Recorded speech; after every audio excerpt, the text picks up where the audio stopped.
Saichi was a lonely boy that was bullied by everyone in his class for the way he looked. One day, the god of the world made an announcement and gave everyone a power before sending them to a new world.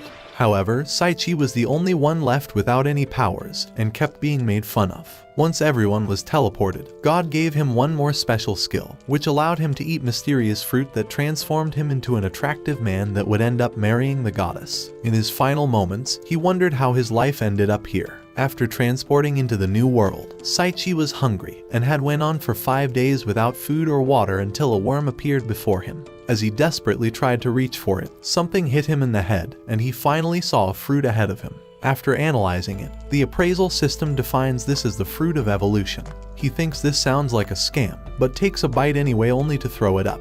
A voice activates in his head, announcing that the effects of the fruit will now be activated. He sits in shock, worrying that he's about to die.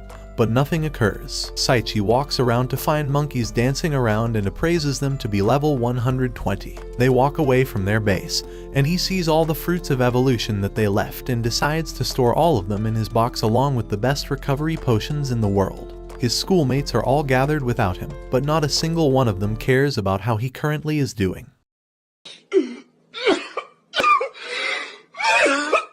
Throughout the week, he continues eating the rest of the fruits of evolution until he's down to his last 2. The godlike announcer gives him more power-ups, but the monkeys are back to beat him up for stealing their food. He drinks an elixir to recover, but the monkey rushes forward in a flurry of speed and knocks him down. It reaches towards his body to eat him, but even the game thinks he smells disgusting and kills the monkey with his body odor. Treasure drops before him along with a book that he reads, and he hears the announcer telling him that his evolution will now begin. Before he knew it, he had woken up with a skinnier body and remembers his body being dismembered and his bones being broken until his body had transformed. The announcer adds 1,000 to all skills, making him one of the strongest beings while still having 9 out of 10 evolutions left. However, his level is still level 1 after killing the monkey, so he decides to run around hunting level 300 monsters to increase his level and evolutions with his new super speed abilities and guillotine kicks. But no matter how many of them he defeats, his level never increases, so he decides to continue collecting treasures and gaining special abilities in the meantime, even acquiring legendary daggers in the process and reading about the history of the wolves. His evolution commences once more, and after a week of hunting monsters, he only has 1 evolution left. But before he can recover, monkeys have surrounded him once more, and a giant red monkey asks him to fight against it. Saichi asks if he could refuse, but the monkey denies him because he's ugly. Emotional damage! Saichi appraises the monkey, seeing that it is a level 700 monster and that he's been surrounded by the enemy. The red monkey prepares a giant punch towards the ground, but Saichi dodges with his incredible speed. The monkey is amazed as this is the first time that anyone's ever survived its first blow. No matter what's happened, everyone has been weak until now, so she falls in love with him. The battle continues, and Saichi attempts to retaliate, but the red monkey vanishes towards him and punches him across the field. The force is enough to nearly kill him, and Saichi hangs on to his last remaining HP before dying. But the red monkey doesn't kill him. Instead, she introduces herself as Saria. Saichi wonders why she has the name of a pretty girl, and attempts to slash towards her, but the monkey leaps towards the sky, complimenting his skill and thrusting towards him in a last-ditch effort to end him. Realizing that he's about to die, Saichi decides that he will show the monkey his overpowered abilities, and uses his magical powers for the first time. However, the water falls on top of him.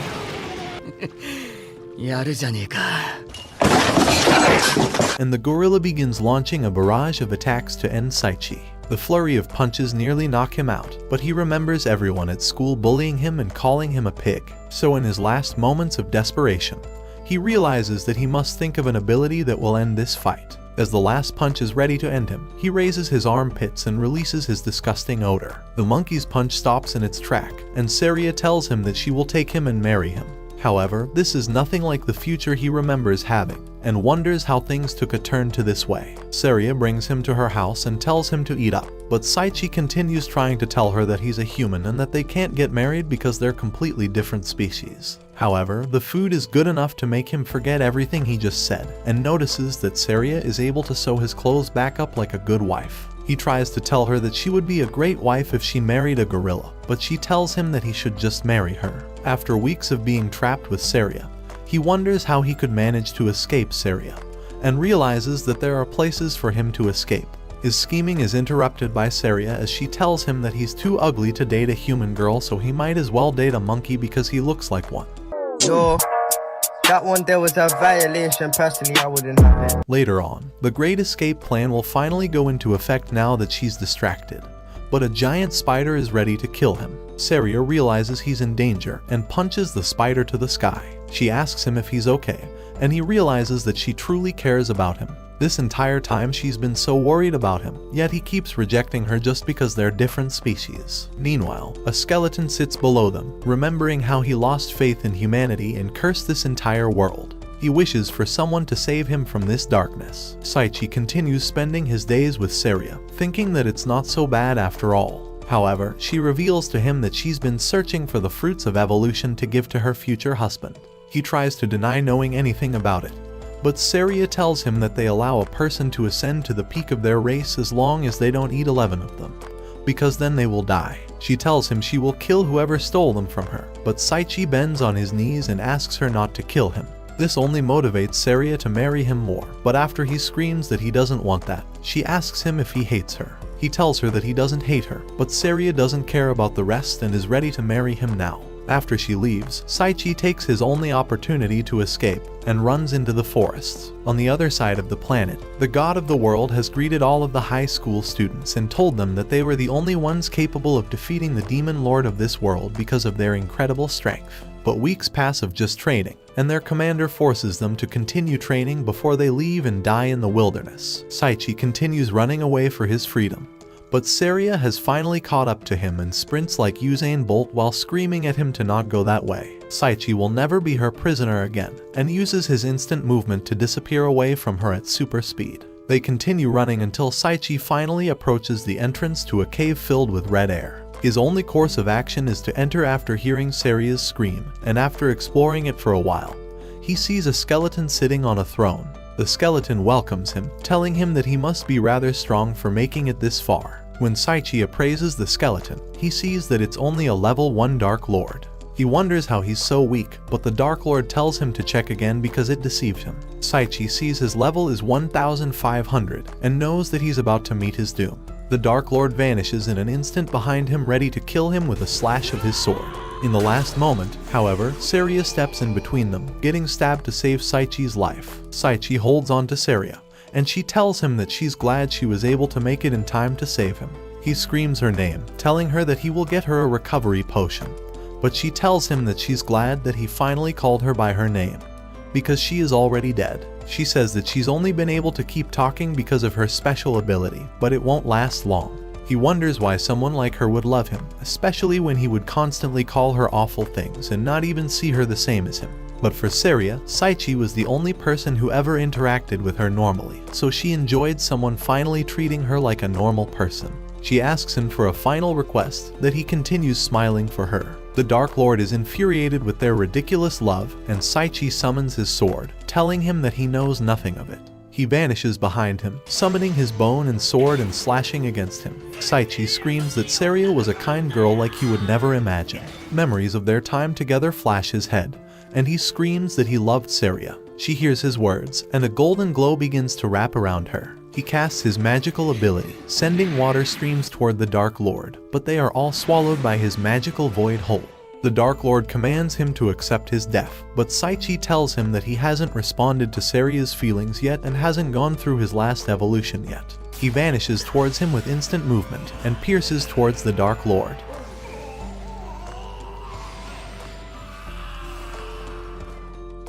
The Dark Lord accepts his defeat, telling him that he's grateful for finally helping him escape from this prison. Before his eyes, Saichi sees the Dark Lord reuniting with his loved one, and they disappear together. Saichi runs towards Saria, and she tells him that she really wanted to be his wife. They kiss each other, and she thanks him as her tears fall. She glows brighter, about to disappear, but he sees the prettiest girl laying there. She runs towards him and hugs him, asking him if he recognizes her. She is Saria, and Saichi realizes that this entire time he's been with the prettiest goddess in the world. They read the tragic story of the Dark Lord together, but Saichi tells her that they were at least able to reunite him with his loved one after working together. They open the treasure chest, and he gives Saria an outfit to cover herself. The godlike announcer continues giving him power-ups, and Saria asks him what he's getting. He tells her that it's a gift from the heavens, but the announcer finally gives him the last bit of information. The great amount of experience he has received will now finally allow him to evolve. After his evolution, his eyes and voice change and he becomes taller. He tries to show off, but Saria feels like a river of water is about to come out of her Sorry, I meant a river of water is going to come out of her eyes because she's crying. Yeah, that's definitely what I meant. Saria promises that she will be with him wherever he travels, but a mysterious animal comes to interrupt them. He awards them for defeating the Dark Lord, giving a travel set like this is some MMORPG and new outfits. They get teleported away and arrive into a world filled with grass. Together, they head off to start their new adventure. But before they can reach the town, they have an encounter with a random slime which Saichi ends with a single blow. He finally levels up, and a light comes flashing from his eyes. The helmet transforms into a black robe, and a note falls from inside. The sheep congratulates him on finally leveling up, and tells him that this helmet evolved with him and will cover how monstrously strong he is compared to everyone. But before leaving, he leaves him with a final surprise and blows this letter up. They finally arrive at the town, and Saichi asks a local man about the Adventurers Guild. However, the man warns him that he should avoid going to the guild if it's the last thing he does because of how terrible it will be. The man welcomes them to the capital, and they decide to completely ignore his advice and go to the guild.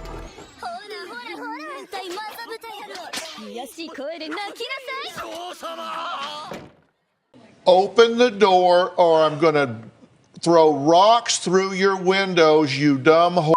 Saichi thinks that this is definitely the guild and opens the door again. He sees that this guild is just filled with nutcases going crazy, and Saria asks to see what's inside. Saichi is about to run away with her, but the guild master comes and shows off his muscles, telling them that they are welcome to come register with the guild, and slowly pushes them inside the guild with his flexing. The guild master informs Mrs. Plot that they have a new member, and she introduces herself as Eris the receptionist. Saria encourages him to register with the guild while considering that everyone else is enjoying themselves here. They join the guild, but a group of 3 bandits come inside and begin picking on Saichi. They hold him, telling him that they want him to come with them for a bit. The men escort him out with their bats and brings him to a muscular man. They force him to take his cloak off, and they all think he's hot. They ask him if he would like to develop Plot and that it'll be fine once he gets used to it. What do you mean by that?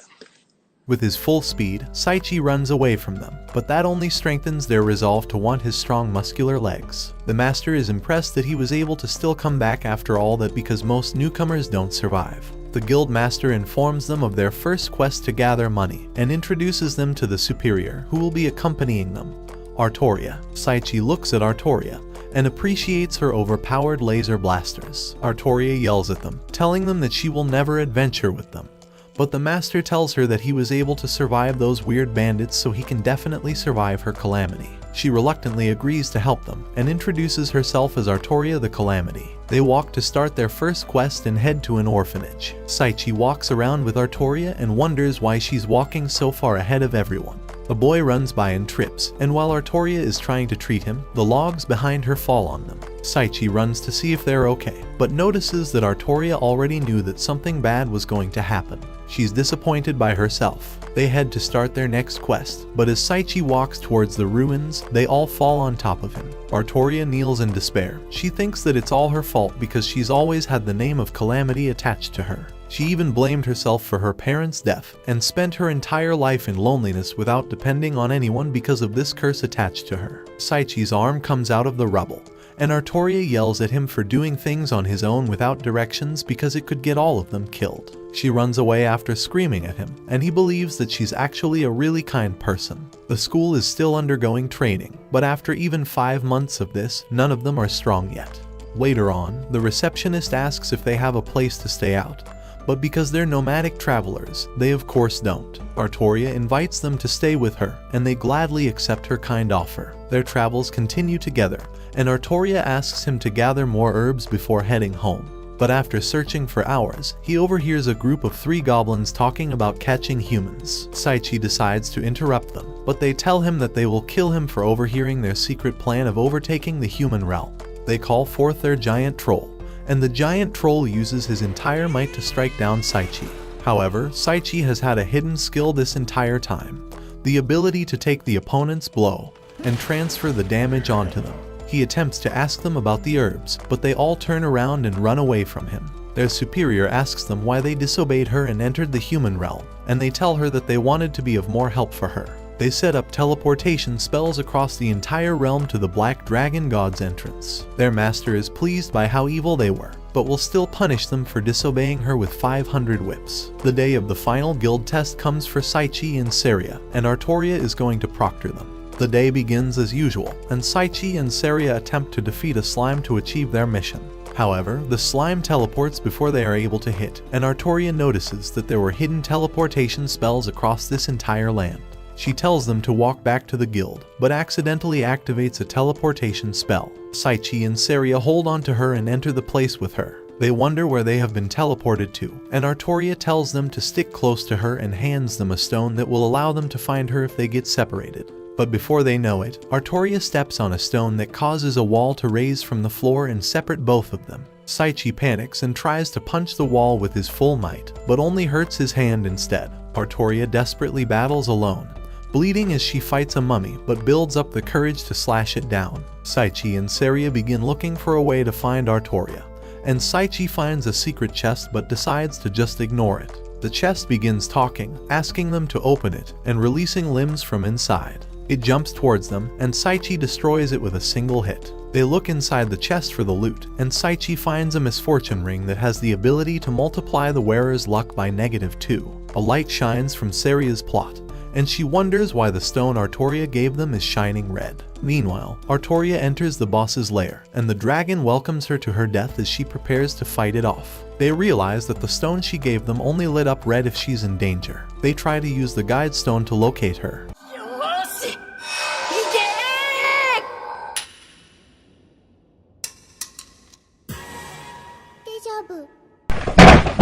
Saichi punches at the wall again, and Saria asks him what to do, but he continues just punching at the wall. Artoria continues being destroyed by the dragon, but she continues to have a strong resolve and won't give up until she's gotten back with her friends. A red aura begins to flow around her, and she screams that she will show him how her name became Calamity. Her energy radiates and her form changes. She launches towards the dragon, but he strikes her down.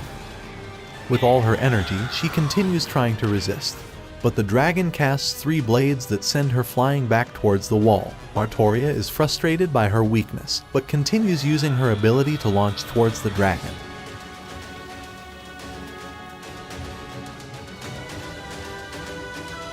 However, he stabs her in the chest, casting her aside and saying that she impressed him. Artoria's final seconds are spent thinking about Saichi and Saria, and how they were the only 2 that ever brought her a smile ever since she's been cursed with this misfortune. The dragon blows his fire breath, and she apologizes for having them die because of her.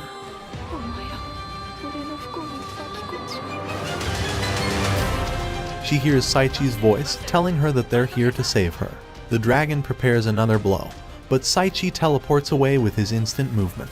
He attempts to get closer to the dragon, but the dragon's energy attacks ward him off. After appraising the dragon, Saichi sees that the dragon's level is over 5,000 and realizes that he's about to be screwed. The dragon whips his tail, and Saichi narrowly teleports away. However, the dragon uses telekinesis to force Saichi to stay in one place, and blasts him towards the wall with his tail whip. Saichi throws up blood and falls down, wondering why none of his skills are activating right now. The dragon announces that he will end this fight, unleashing his most powerful spell, Hell's Inferno. Saria yells at him to use the water spell he used when fighting her, and he summons his legendary dagger and brings a giant waterfall to fall onto the dragon. The dragon is angered by this, unleashing his fire breath towards Saichi. Saichi flashes away, activating his ultimate skill Gale, but the dragon forces him to stay locked in place once again. He forces his mind to move, and the godlike announcer gives him the skill of intimidation resistance, and allows him to move freely. He unlocks the ultimate skill 1 with the sword, and rushes towards the dragon.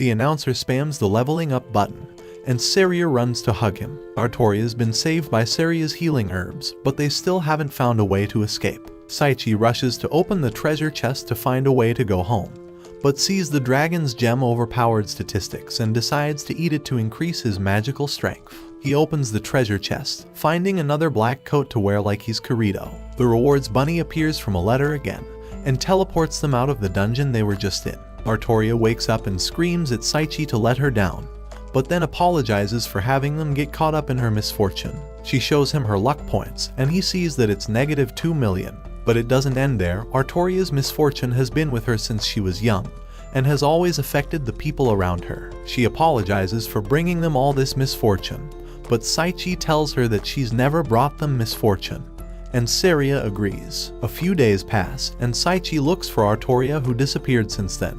He finds Artoria sitting in the rubble he created during their test and tells her that everyone loves her and misses her. Saichi wonders how he could make her feel better, so he hugs her and tells her that he will stay by her side for as long as it takes until she can truly smile from her heart, causing Artoria to cry. Later on, Artoria thanks him for how kind he was for her, and Saichi wonders if there was any way to get her out of her misfortune. His memories remind him of her telling him that her luck has always been negative, and he realizes that he found his answer. Saichi asks for Artoria's hand and puts a ring on her finger. Saichi tells her that this ring is the ring of happiness, and it will negate her curse and double her luck, making it go from negative 2 million to positive 4 million. Artoria will no longer be the calamity, and he reassures her that he will always fully support her. She pushes him off of her, running away. He searches around for her, and after a few days of looking, he finally finds her. Saichi builds up all of his courage to try and clear up this misunderstanding.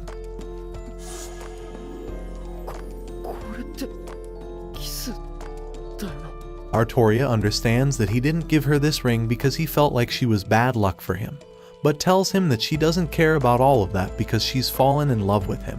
She knows that he has Saria, but asks him if she can still be by his side, even if she's not the most ladylike girl. Saichi realizes that he can't choose between the two of them, so he pushes her back.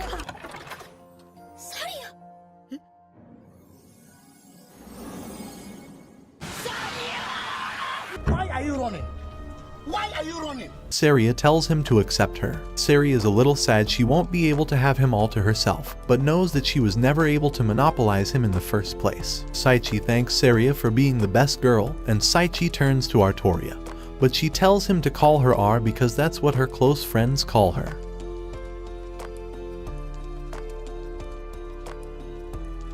Watch this next video. Till next time, my fellow legendary plot masters.